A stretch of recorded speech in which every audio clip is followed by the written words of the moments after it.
اور پھر لکھا ہے عبرانیوں کے خط میں کہ جب اس کی آمد کو قریب دیکھتے تو اور زیادہ اکٹھے ہوا، اور اکٹھے مشیت کا ہونے کا مطلب یہ ہے کہ اشعیا ربانی میں حصہ لیا کرو۔ ہم گناہ کا اقرار کیے بغیر جب اس میں حصہ لیتے ہیں تو ہم اس کے گناہگار ٹھہرتے ہیں۔ ہم پھر کیا کرنا چاہیے؟ ہم پھر خدا کے لیے نئی زندگی کو حاصل نہیں کرتے۔ پرانے عہد نامے میں کہن جو ہیں، سردار کہن یا دوسرے کہن، خدا کی پاک چیزوں کو غلط استعمال کرنے سے انہیں منع کیا گیا تھا۔ مکمل طور پر خدا نے کہا کہ آپ انہیں کسی طور پر دوسرے کاموں کے لیے استعمال نہیں کر سکتے، اور یہ اشعیا ربانی کی رسم جو ہے یہ پاک ہے، اور جب یہ پاک ہے تو ضروری ہے کہ میں اس کو پاک سمجھوں، اور جب میں پاک سمجھوں گا تو پھر میں اس کی قدر بھی کروں گا۔ ملاکی 1 اور اس کی 7 آیت میں خدا کے کلام میں ان لوگوں کو لیے لکھا گیا، تم میرے مذبح پر ناپاک روٹی گزرانتے ہو اور کہتے ہو کہ ہم نے کس بات میں تیری توہین کی؟ اسی میں جو کہتے ہو خدا ان کی میز حقیر ہے۔ جب میں اس میں حصہ لیتا ہوں، اپنے آپ کو گناہ کا مرتبہ کرتے ہوئے ایک بدی میری زندگی میں جاری رہتی ہے، اور میں خدا کی میز کے پاس آ جاتا ہوں، میں اس میز میں حصہ لیتا ہوں، تو بنیادی طور پر میں خدا کی میز کو حقیر جانتا ہوں، ناقدری کرتا ہوں، اس کی قربانی کو نہیں سمجھتا، پھر میں سزا کے لائق رہتا ہوں۔ کیونکہ بائبل مقدس میں ہمیں بتایا گیا ہے کہ جب میں اس پر نامناسب طور پر حصہ لیتا ہوں تو پھر میں اس کا قصوروار ٹھہرتا ہوں۔ کیونکہ جو کھاتے پیتے خداوند کے بدن کو نہ پہچانے، وہ اس کھانے پہچانے سے سزا پائے گا۔ اسی سبب سے تم میں بتیرے کمزور اور بیمار ہیں اور بہت سے سو بھی گئے۔ کیوں؟ ان نے مسیح کی قدر کو نہیں پہچانا۔ اور پھر وہ کہتا ہے اگر ہم اپنے آپ کو جانچتے تو سزا نہ پاتے۔ ہر ایک کو جائزہ لینا ہے، مجھے اپنا جائزہ لینا ہے۔ جب میں اس اشعیا ربانی میں حصہ لینے جا رہا ہوں تو مجھے اپنا جائزہ لینے کی ضرورت ہے۔ کیا میں اپنا جائزہ لے رہا ہوں؟ مجھے اپنی زندگی کو دیکھنا ہے، مجھے جو گناہ ہیں ان کی طرف توجہ دینے کی ضرورت ہے۔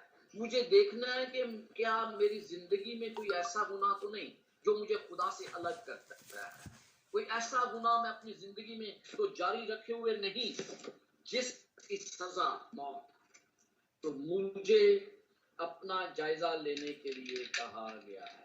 اگر میں جائزہ نہیں لیتا اور میری زندگی میں وہ گناہ رہتا ہے اور پھر میں خداوند کی میز کے پاس آتا ہوں تو یقیناً میں سزا کا حقدار ٹھہرتا ہوں۔ کہتا ہے پس آدمی اپنے آپ کو آزما لے اور اسی طرح اس روٹی میں سے کھائے اور اس پیالے میں سے پیے۔ آزمانے کے بغیر یہ چیزیں ناممکن ہیں۔ اگر ہم اپنے آپ کو جانچتے تو سزا نہ پاتے، لیکن خداوند ہم کو سزا دے کر تربیت کرتا ہے تاکہ ہم دنیا کے ساتھ مجرم نہ ٹھہریں۔ خدا ہمیں اتنا پیار کرتا ہے، اسی لیے جائزہ لینا ہے، اور جب جائزہ لیتے ہیں تو پھر ہمیں پتہ چلتا ہے کہ ہم میں غلطیاں کیا ہیں۔ جب مجھے غلطیوں کا پتہ چلتا ہے، خدا مجھے تنبیہ کرتا ہے، خدا کا کلام تنبیہ کرتا ہے، تو میں اس کا بیٹا ٹھہرتا ہوں۔ گناہ کرنا، گناہ میں گرنا بڑی بات نہیں، لیکن اس میں سے نکل کر باہر آنا اہم بات ہے۔ میرے ایک دوست ہے، اکثر کہتے ہیں مجھے، کہتے ہیں Ashraf good people will not go to heaven. تو میں بڑا پریشان ہو گیا جب پہلی دفعہ انہوں نے یہ جملہ استعمال کیا، اور آپ بھی شاید خیال کر رہے ہوں کہ قاضی صاحب کیا کہہ رہے ہیں، پھر کون سے لوگ آسمان پر جائیں گے؟ Good people will never go to heaven. Who will go to heaven? وہ لوگ جنہیں معاف کیا گیا ہے اور یسوع مسیح کا خون مجھے معاف کرتا ہے, اس کی صلیبی موت, اس کا جی اٹھنا میرے گناہوں کو معاف کرتا ہے, جو امید دیتا ہے جن کو معاف کیا گیا. کیونکہ میری راست بازی تو گندی دھجیوں کی مانند ہے. راست بازی کسی لائق نہیں ہے, کسی کی کوئی راست بازی نہیں. لیکن خدا ہم سے اتنا پیار کرتا ہے, وہ تنبیہ کرتا ہے تو اس تنبیہ کو مجھے سہنا ضروری ہے. بائبل مقدس میں اس تنبیہ کے بارے میں جب آپ اپنا جائزہ لیں گے, آپ کو قصور اپنے نظر آئیں گے, پھر آپ اقرار کریں گے, آپ کو توبہ کرنے کی ضرورت ہے, مجھے توبہ کرنے کی ضرورت ہے. اور جب اس تنبیہ کو ہم پازیٹیو لیتے ہیں نا, مثبت طور پر لیتے ہیں, تو پھر اس کا کوئی حل ہوتا ہے. عبرانیوں 12 باب اور اس کی 5 سے 7 آیات میں لکھا ہے,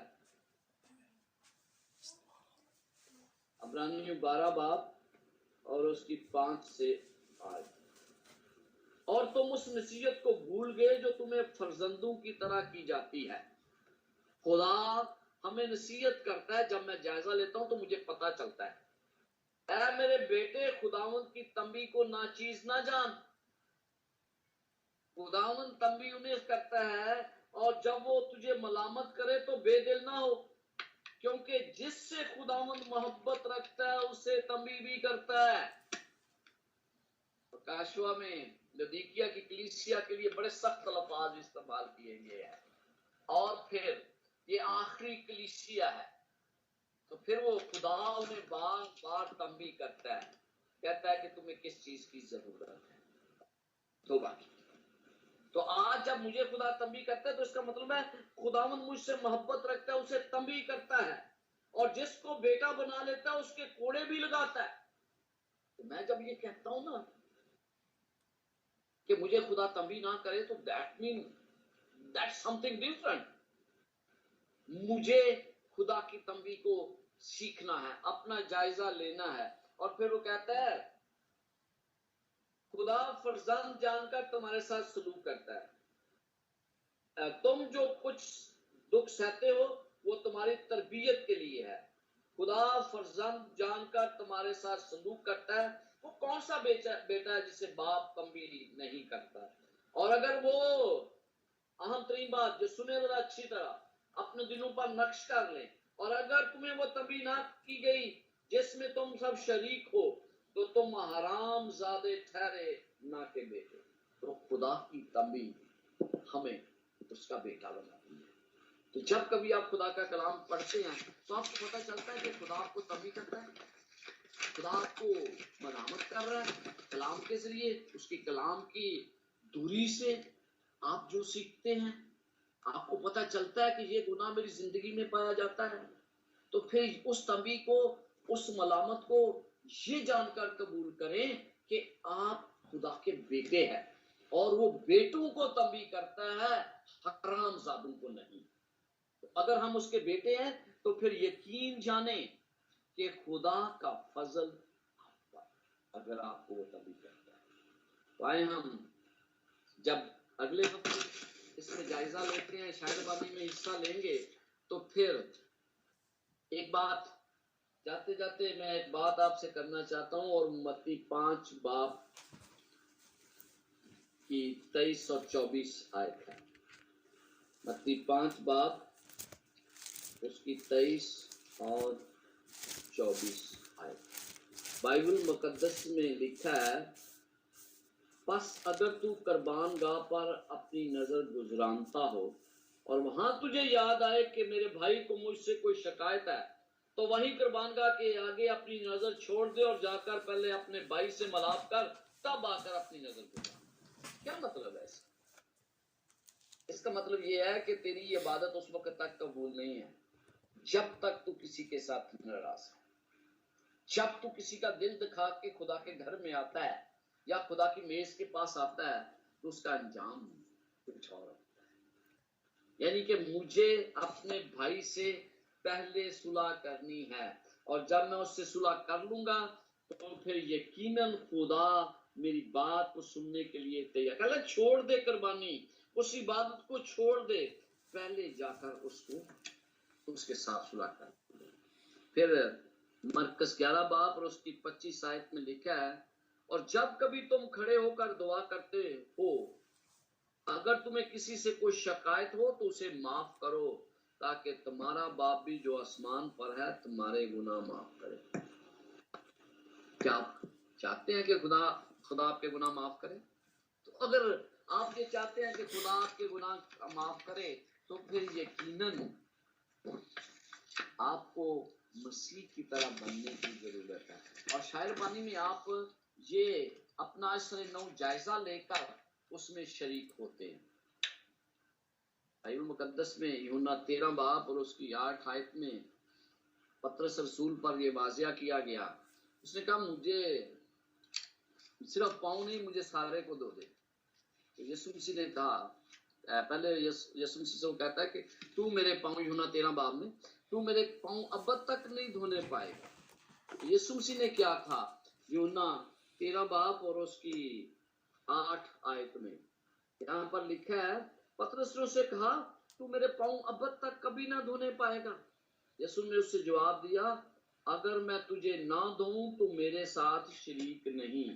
بعض کلیسیاں پاؤں دھونے کی رسم کو غیر اہم سمجھتی ہیں اور وہ صرف شیرے اور روٹی سے کام چلاتی ہیں۔ تو مجھے آپ لوگوں سے یہ کہنا ہے کہ یہ بائبل مقدس کا کلام ہے، میرا یا کسی اور پاسٹر کا نہیں۔ اس نے کہا، اس نے بڑے واضح طور پر کہا کہ اگر تو پاؤں نہیں دھونے دیتا تو تو میرے ساتھ شریک نہیں۔ تو آئیں اس بات کو مد نظر رکھیں کہ مجھے پاؤں دھونے کی رسم ہم نیکسٹ ویک میں الگ سے کریں گے، اور اس کی ترتیب کچھ یوں ہوگی کہ ہم شاعر بانی میں حصہ لیتے وقت آپ سب اپنے کیمراز آن رکھیں گے، اور آپ کو پتہ، مجھے پتہ ہے کہ آپ میں سے بعض لوگ یا میں بھی کبھی کبھی ایسا کرتا ہوں کہ آپ صرف سنتے ہیں، لیکن ایک بات یاد رکھیں کہ جب آپ عبادت میں شریک ہیں تو پھر آپ کو بڑا مستعد ہو کر بیٹھنے کی ضرورت ہوتی ہے۔ یہ نہیں کہ آپ لیٹے ہوئے ہیں اور شاعر بانی میں حصہ لے رہے ہیں، یہ سنجیدہ رسم ہے۔ پہلی بات یہ ہے کہ جب آپ کا اگلے ہفتے آئیں گے تو آپ نے 5 باتوں کو اپنے ذہن میں رکھنا ہے۔ پہلی بات کہ جب آپ اس کمیونین سروس میں حصہ لینے کی آ رہے ہیں تو سب سے پہلے اپنے آپ کو تیار کریں، اس کے لیے تیاری ضروری ہے، اس کے لیے دعا کریں، اور پھر دوسروں کے ساتھ پاک شراکت میں شامل ہوں۔ کبھی بھی دلی طور پر تیار ہوئے بغیر اس رسم میں شامل نہ ہوں۔ دوسری بات، اپنا جائزہ لیں کہ میں اس میں حصہ لوں یا نہ لوں۔ کیا مجھے اس کے مطلب کا پتہ ہے؟ کیا میں جانتا ہوں کہ اس رسم کی کتنی سنجیدگی ہے؟ کیا میں یہ جانتا ہوں کہ یسوع مسیح کا خون مجھے تمام گناہوں سے پاک کر دے گا؟ تو اپنا جائزہ لیں، دیکھیں کہاں میں غلط ہوں، کون سا گناہ میری زندگی میں پایا جاتا ہے جو مجھے دور کرنا ہے۔ تیسری بات، آپ جب جائزہ لیں گے آپ کو پتا چلے گا کہ آپ کی زندگی میں گناہ کیا ہے، میں جائزہ لوں گا، مجھے پتا چلے گا، تو پھر مجھے ان کا اقرار کرنا ہے خدا کے سامنے۔ میں جب اقرار کرتا ہوں تو خدا جو ہے وہ جو کچھ میں نے ایگزامن کیا ہے وہ خدا مجھے معاف کرتا ہے۔ جب میں اقرار کرتا ہوں تو پھر مجھے توبہ کرنی ہے، یہ چوتھا سٹیپ ہے۔ جب میں توبہ کر لیتا ہوں تو خدا مکمل طور پر ختم ہو جاتا ہے، اور میں یہ توبہ کرتا ہوں کہ آئندہ میں یہ نہیں کروں گا۔ اور پھر 5ویں بات ہے کہ خدا کی اس معافی کو قبول بھی کرنا ہے کہ خدا نے مجھے معاف کر دیا ہے، آئندہ میں اس گناہ کو نہیں دہراؤں گا۔ تو یہ چند باتیں ہیں جو ہمیں یاد رکھنی ہیں، اور آنے والے ہفتے میں جب آپ اس کمیونین سروس میں حصہ لیں گے تو یقیناً خدا ہمیں برکت دے گا۔